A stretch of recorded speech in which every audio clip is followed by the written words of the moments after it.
வணக்கம். தமிழ் ஃபுட் கார்னரில் பச்சரிசி மாவு முறுக்கு பண்ண போகிறோம். இந்த முறுக்கு பண்ணுறதுக்காக நம்ம முறுக்கு மாவு அரைக்க மிஷினுக்கு போக வேண்டியதில்லை. வீட்டில் உள்ள பச்சரிசி மாவையும் உளுந்தையும் வச்சு இந்த முறுக்கை சுலபமாக செஞ்சிடலாம். இது நல்ல மொறுமொறுப்பாகவும் ரொம்ப சுவையாகவும் இருக்கும். இப்போ இந்த முறுக்கை எப்படி பண்ணுறதுன்னு பார்க்கலாம். இது வரைக்கும் நம்ம சேனலை சப்ஸ்கிரைப் பண்ணாதவங்க சப்ஸ்கிரைப் பண்ணிவிட்டு பக்கத்தில் உள்ள பெல் பட்டனை கிளிக் பண்ணிக்கோங்க. முறுக்கு பண்ணுறதுக்கு 2 கப் பச்சரிசி மாவு எடுத்திருக்கேன். அதுக்கு 1/4 கப் உளுந்த மாவு தேவைப்படும்.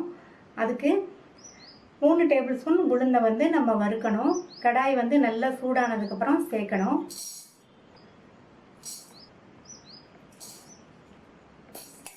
இந்த பருப்பு லைட்டாக சூடு ஏறுற வரையும் வறுத்தா போதும். கை பொறுக்கிற அளவு சூடு வரணும், அது வரைக்கும் வறுத்தா போதும். உளுந்து சூடேறி வறுபட்டுச்சு, கை பொறுக்கிற அளவு சூடு இருக்குது. இந்த அளவு இருந்தால் போதும். இதை எடுத்து ஆற வச்சு மிக்ஸி ஜாரில் சேர்த்து ஃபைன் பவுடராக அரைச்சிக்கலாம். முறுக்குக்கு மாவை சளிச்சு தான் பண்ணணும். அதுக்கு இந்த சல்லடையில் 2 கப் பச்சரிசி மாவு சேர்க்குறேன். இந்த மாவு வீட்டில் ரெடி பண்ணி மிஷினில் அரைச்ச மாவு கூட வறுத்து பவுடர் பண்ண உளுந்த மாவு 1/4 கப் சேர்க்குறேன். நம்ம 3 டேபிள் ஸ்பூன் அரைச்சோம்னா 1/4 கப்புக்கு கொஞ்சம் கூட இருக்கும். நான் 1/4 கப் மட்டும் சேர்த்துருக்கேன். மிக்சியில் பவுடர் பண்ண 1 டேபிள் ஸ்பூன் பொட்டுக்கடலை மாவு. இந்த பொட்டுக்கடலை மாவு ஆப்ஷனல் தான், நீங்கள் விருப்பப்பட்டால் சேர்த்துக்கங்க, இல்லைன்னா சேர்க்காமையே நல்லாயிருக்கும். இப்போ இந்த மாவு சலிச்சிடலாம்.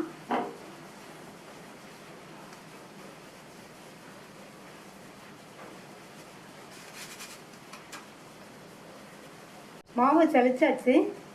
இந்த மாவை ஒரு மிக்சிங் பவுலுக்கு மாற்றி வச்சிடலாம்.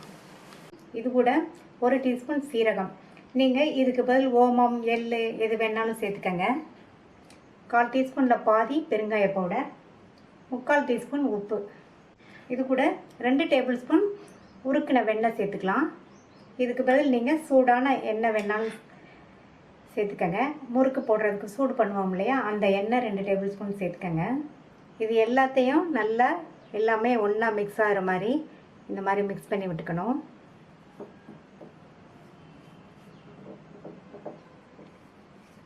நல்லா கலந்தாச்சு. இதில் கொஞ்சம் கொஞ்சமாக தண்ணி சேர்த்து பிசைஞ்சுக்கலாம்.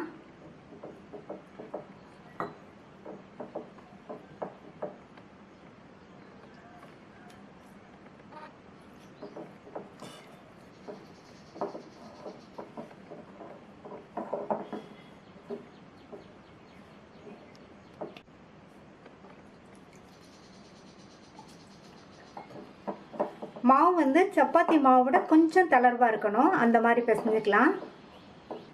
மாவு பிசைஞ்சாச்சு. மாவு சப்பாத்தி மாவை விட கொஞ்சம் தளர்வாக இருக்கணும், அப்போ தான் ஈஸியாக பிழிய வரும். மாவு ரொம்ப டைட்டாக பிசைஞ்சிட்டிங்கன்னா முறுக்கு பிழியும் போது மாவு கட்டாய் போயிடும். முறுக்கு வச்சு தான் முறுக்கு பிழிய போகிறேன். இதை முறுக்கு உலக்கில் சேர்த்துட்டு சுற்றி லைட்டாக எண்ணெய் அப்ளை பண்ணிவிட்டு மாவு இந்த மாதிரி சிலிண்டர் ஷேப்பில் எடுத்து உள்ளே வச்சுட்டு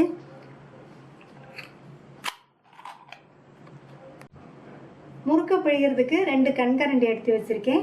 நீங்கள் இந்த மாதிரி கண்கரண்டியோ அல்லது அகலமான கரண்டினாலும் எடுத்துக்கோங்க. இதில் லைட்டாக எண்ணெய் அப்ளை பண்ணி வச்சுருக்கேன். இதில் முறுக்கு பிழிஞ்சிட்டோம்னா நமக்கு எண்ணெயில் போடுறதுக்கு ஈஸியாக இருக்கும். முறுக்கு பிழிஞ்சிடலாம்.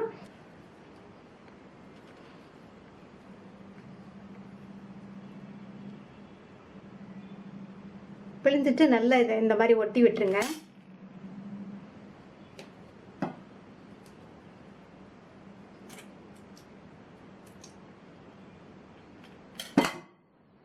கடாயில் எண்ணெய் விட்டு சூடாயிடுச்சு.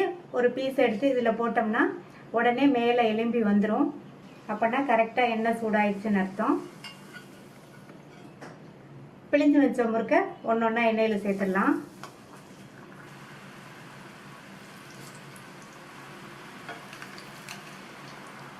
முறுக்கை போட்டதுக்கப்புறமா ஸ்டவ்வை மீடியம் ஃப்ளேமில் வச்சுருங்க.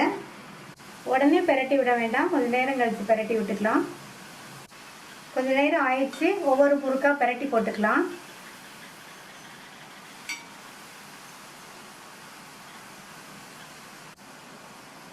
இந்த மாதிரி பெரட்டி விட்டு எண்ணெயோட சலசலப்பு சத்தம் கம்ப்ளீட்டாக அடங்கினதுக்கப்புறம் தான் எடுக்கணும். அப்போ தான் முறுக்கு வந்து கிறிஸ்பாக இருக்கும், நமத்து போகாமல். எண்ணெயோட சத்தம்லாம் நல்லா அடங்கிடுச்சு பாருங்கள். இந்த ஸ்டேஜில் எடுத்துடலாம்.